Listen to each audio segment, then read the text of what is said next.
Just over 50 years ago, oil was discovered here in Dubai. It helped build this modern metropolis, but the resource accounts for less than 1% of the state's GDP. The city is now a global business hub and luxury tourist destination that boasts the world's tallest building and a police force that drives supercars. So, how did Dubai get so rich?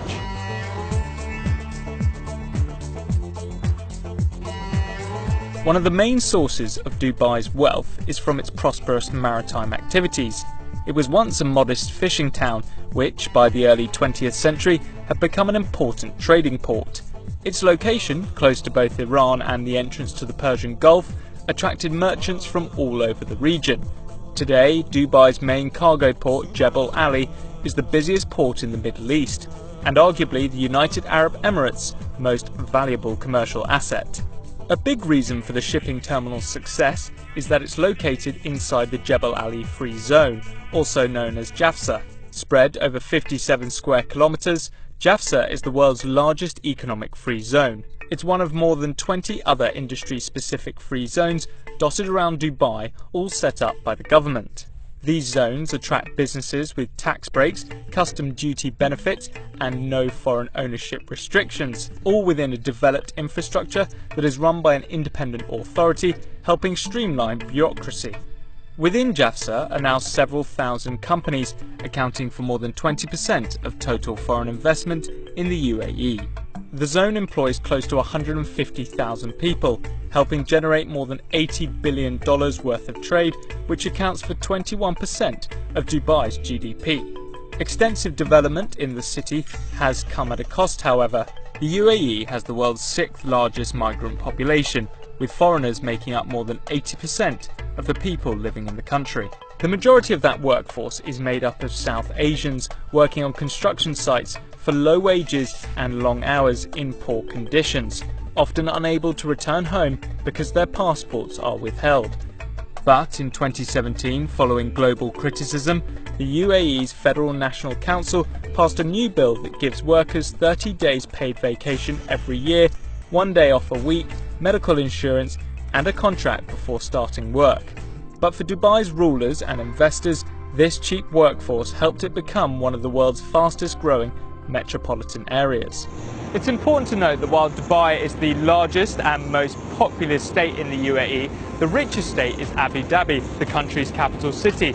It currently holds 9% of the world's proven oil reserves.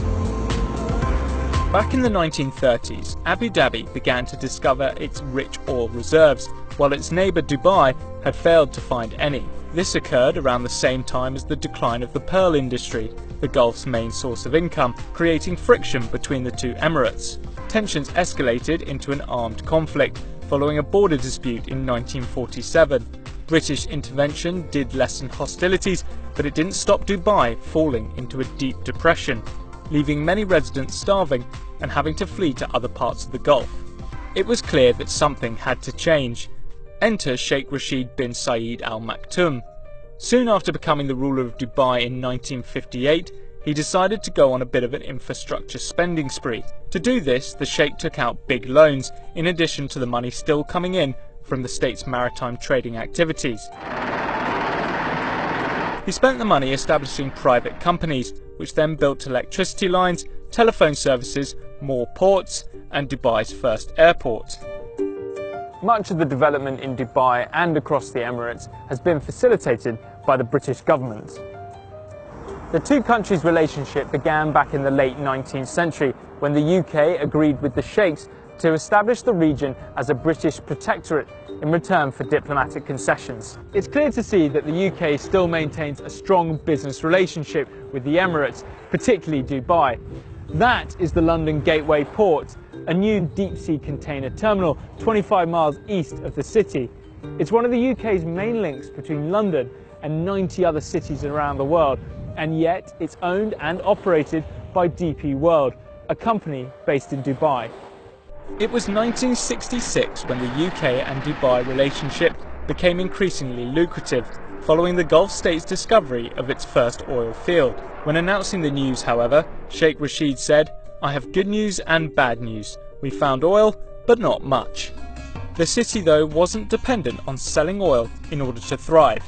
Instead, the oil was used to fund Sheikh Rashid's existing strategy of basing Dubai's economy around trade, tourism and finance.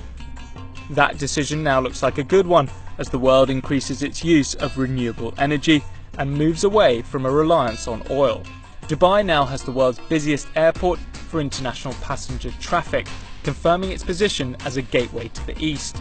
But it's no longer just a stopover, it's also become a destination for millions of visitors. The state's vast infrastructure made this possible, but for many years it was largely unused.